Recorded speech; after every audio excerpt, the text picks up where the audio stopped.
Assalamualaikum warahmatullahi wabarakatuh. Alhamdulillahilladzi alafa baina qulubina wa asbahna bi ni'mati ikhwana. Asyhadu an la ilaha illallah wahdahu la syarikalah wa asyhadu anna Muhammadan abduhu wa rasuluh. Allahumma shalli ala Muhammad wa ala alihi wa sahbihi ajmain. Apa kabar teman-teman yang soleh dan salehah? Bagaimana kabarnya hari ini? Semoga sehat walafiat dan selalu ada dalam lindungan Allah Subhanahu wa taala. Teman-teman sekalian, perkenalkan, nama saya Lukmanul Hakim yang biasa dipanggil Ustaz Lukman, yang akan membersamai teman-teman sekalian dan membimbing teman-teman belajar pendidikan agama Islam dan budi pekerti. Sebelumnya Ustaz mengucapkan ahlan wa sahlan wa marhaban bikum fi hadhil madrasah al-mubarakah. Ustaz ucapkan selamat datang, selamat bergabung di keluarga besar SMPT Harapan Bunda Purwokerto. Saya doakan semoga teman-teman sekalian menjadi orang yang sukses mulia di dunia dan di akhirat. Teman-teman sekalian, di situasi sekarang ini teman-teman belum diperbolehkan untuk belajar di sekolah karena kondisi belum aman dari wabah COVID-19. Teman-teman tetap di rumah, jaga jarak, jaga imunitas, selalu pakai masker, dan tentunya rajin cuci tangan. Teman-teman sekalian, untuk memulai pembelajaran kita hari ini, mari kita awali pembelajaran kita dengan mengucapkan lafaz Bismillahirrahmanirrahim.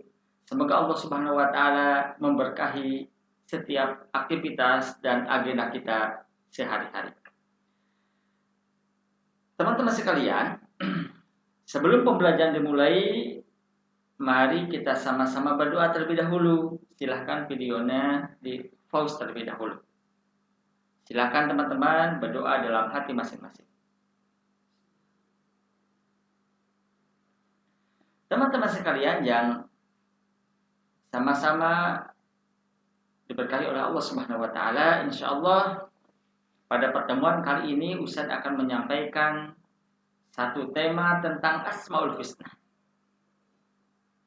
Sebelum masuk ke tema Asmaul Husna, Ustaz sampaikan tentang ruknun min arkanil iman. Tentang rukun di antara rukun-rukun iman yang wajib bagi kita sebagai hamba Allah Subhanahu wa taala untuk mengimani. Yaitu rukun iman yang pertama, yaitu iman kepada Allah Subhanahu wa taala. Apa itu iman? Iman menurut bahasa adalah percaya atau membenarkan.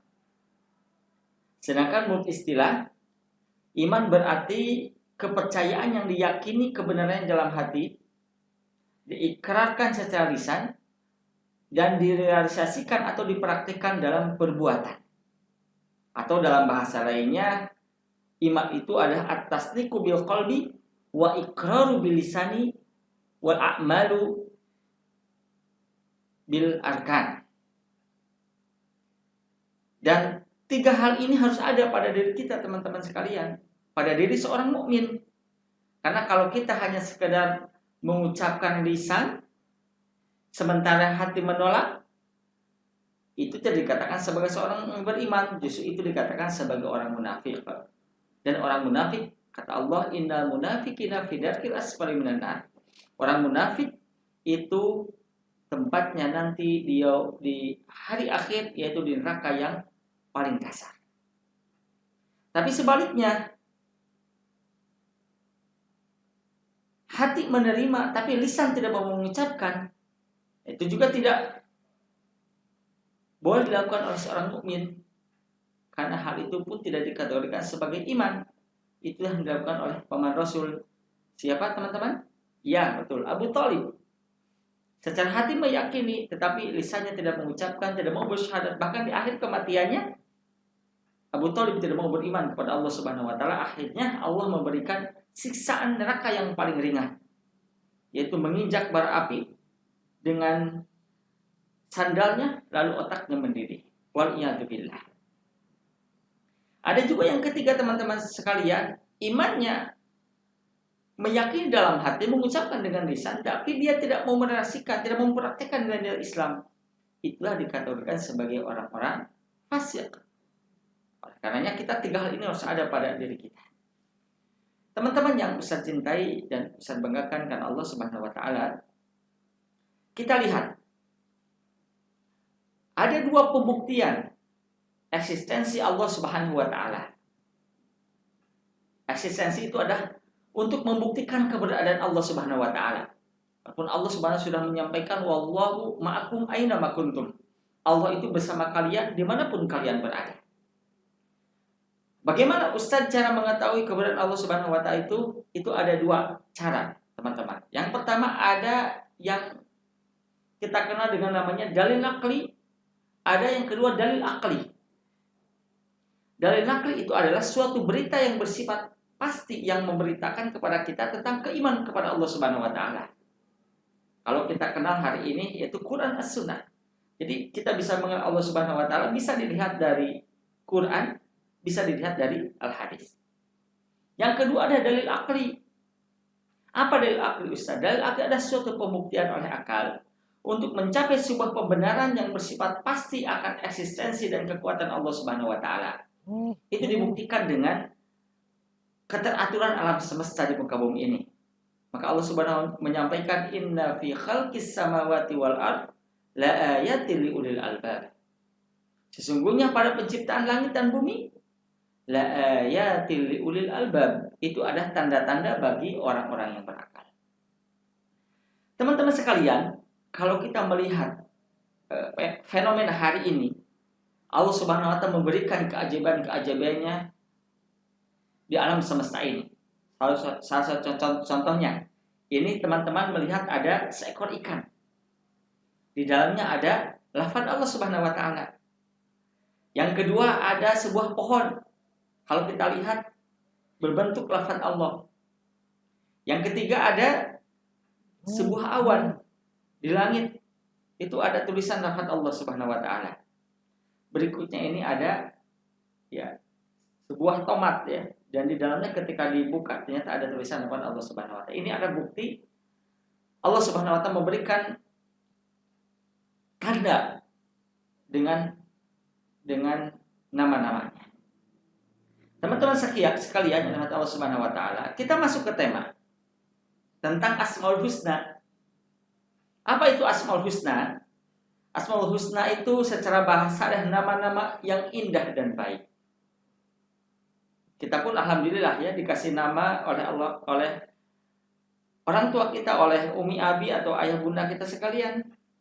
Dan jangan lupa teman-teman, nama ini adalah sebuah doa bagi umi abi kita, ayah dan ibu kita.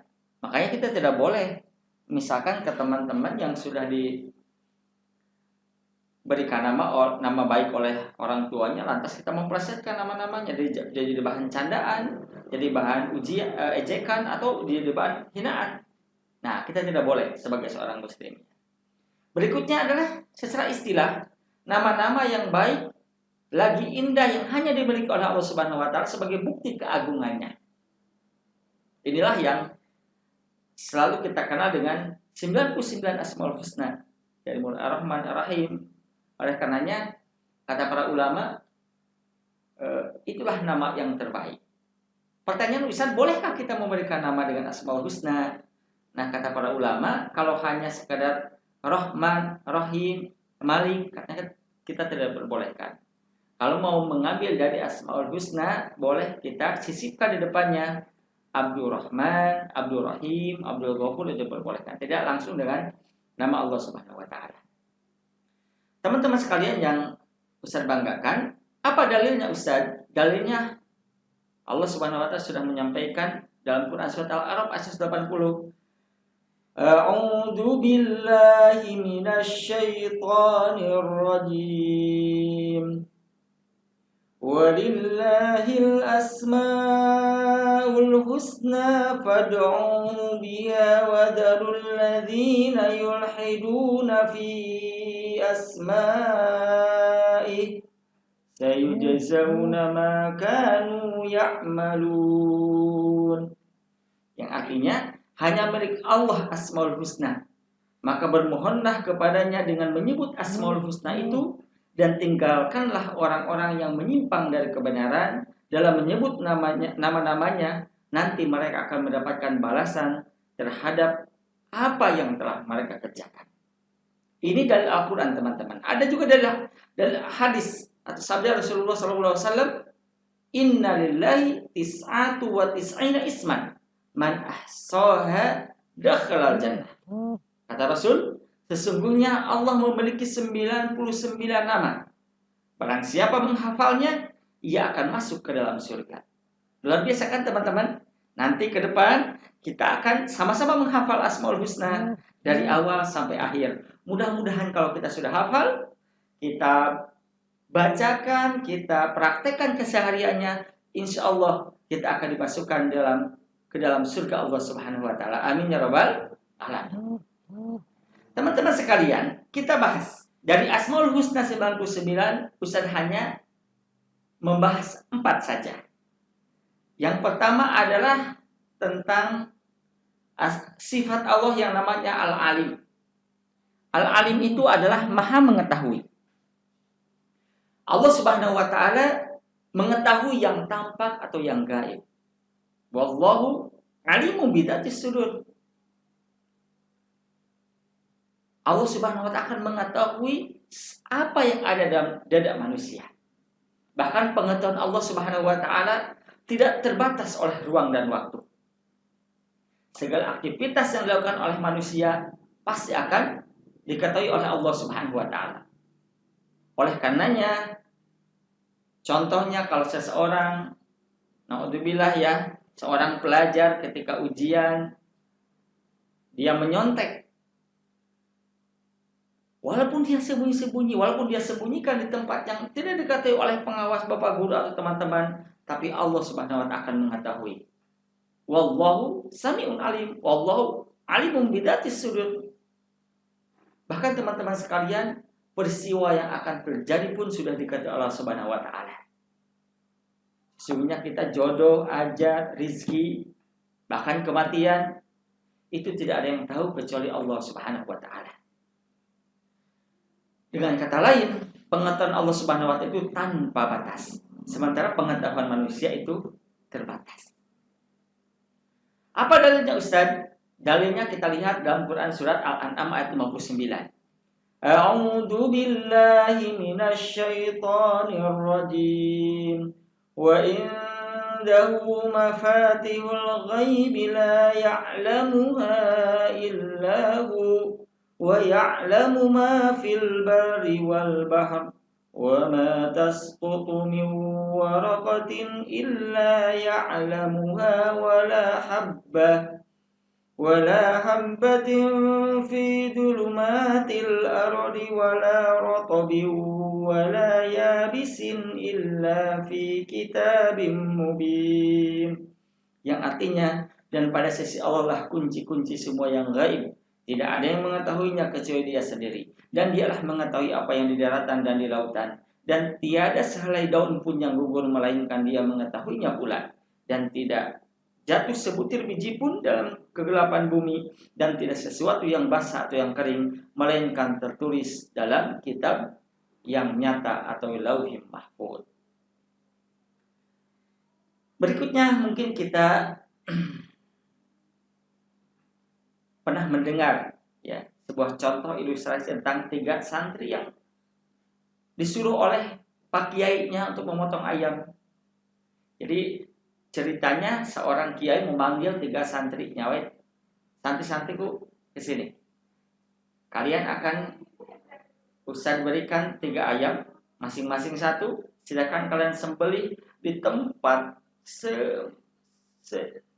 yang tidak ada seorang pun mengetahui kalian menyembelih ayam.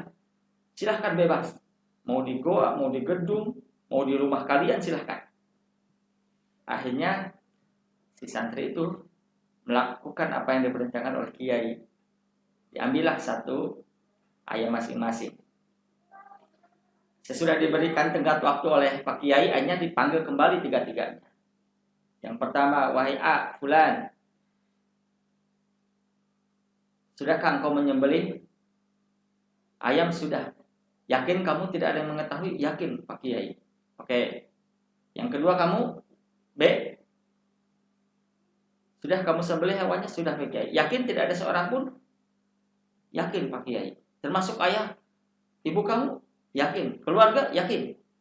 Ternyata ketika datang yang ketiga, seorang santri yang ketiga, itu berbeda dengan santri yang kedua.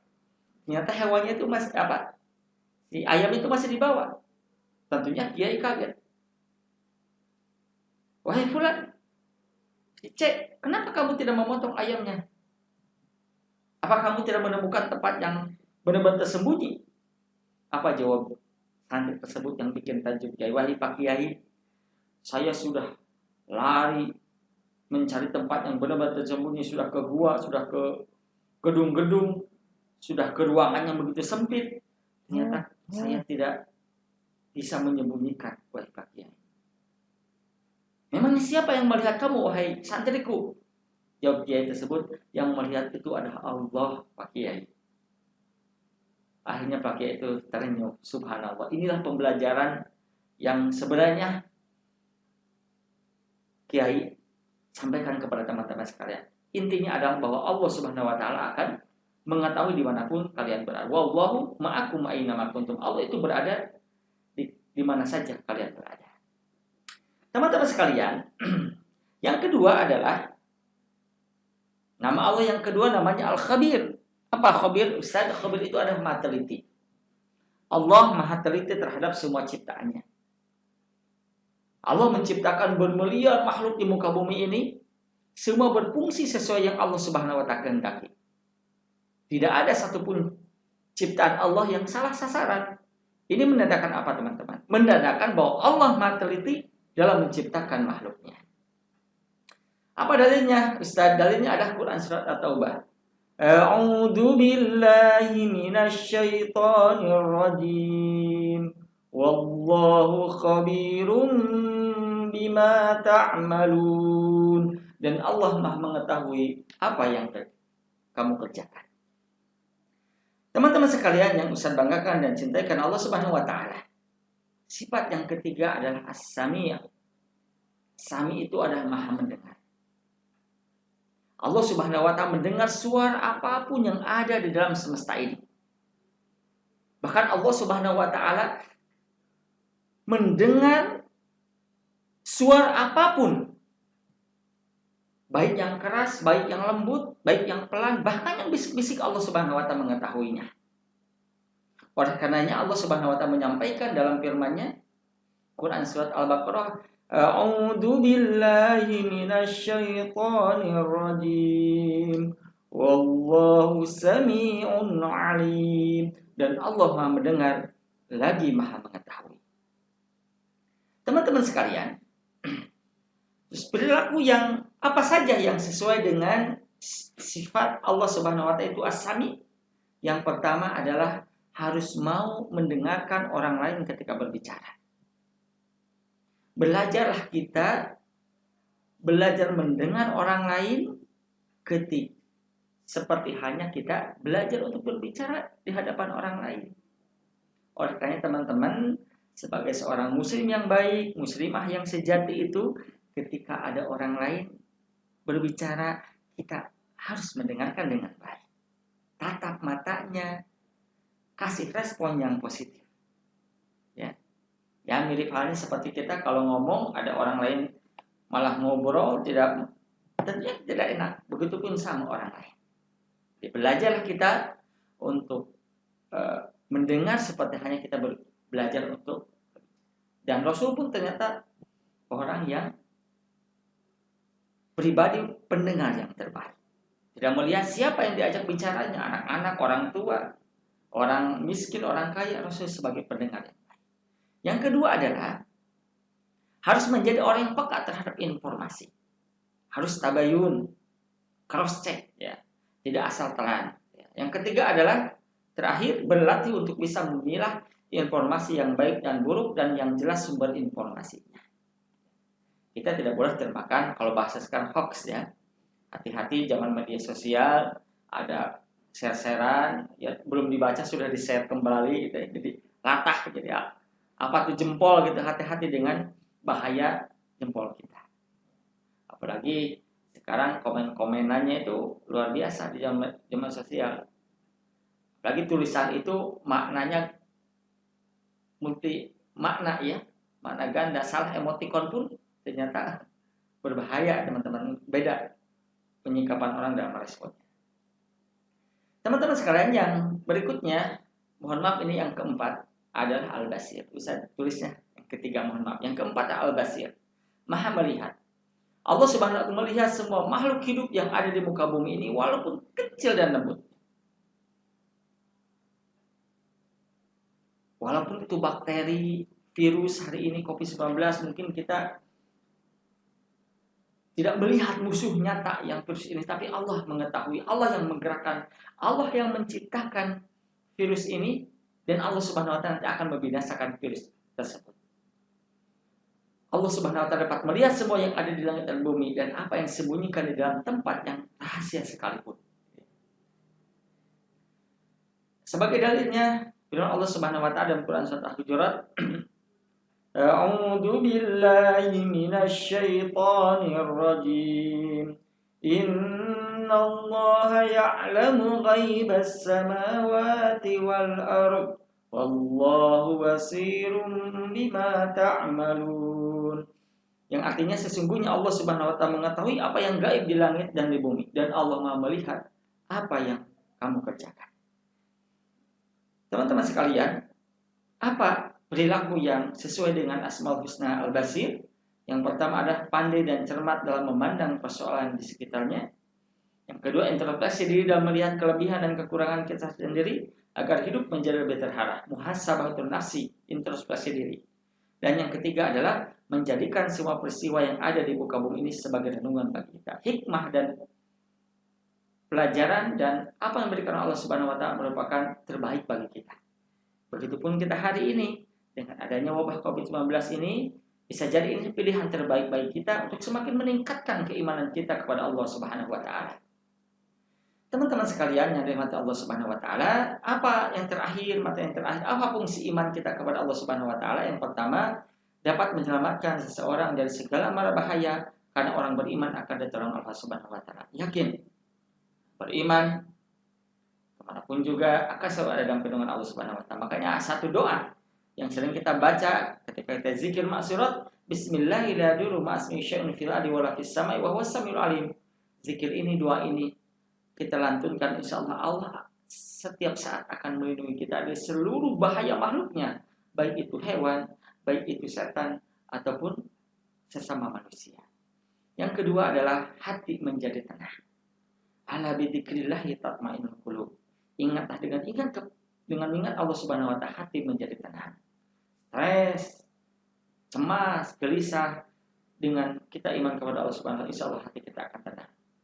Berikutnya adalah mendorong seseorang untuk beriman kepada Allah Subhanahu wa taala. Dan terakhir sebagai pengendali perilaku yang dilarang oleh Allah Subhanahu wa taala. Teman-teman sekalian, sekian pembelajaran kita hari ini. Semoga bermanfaat. Jazakumullah ahsanul jazaa kepada teman-teman yang sudah belajar dari awal sampai akhir. Tetap semangat, tetap jaga kesehatan dan selalu berdoa kepada Allah Subhanahu wa taala. Semoga Allah Subhanahu wa taala segera menghilangkan atau segera memusnahkan wabah virus COVID-19 ini dari muka bumi ini. Mohon maaf atas segala kekurangan.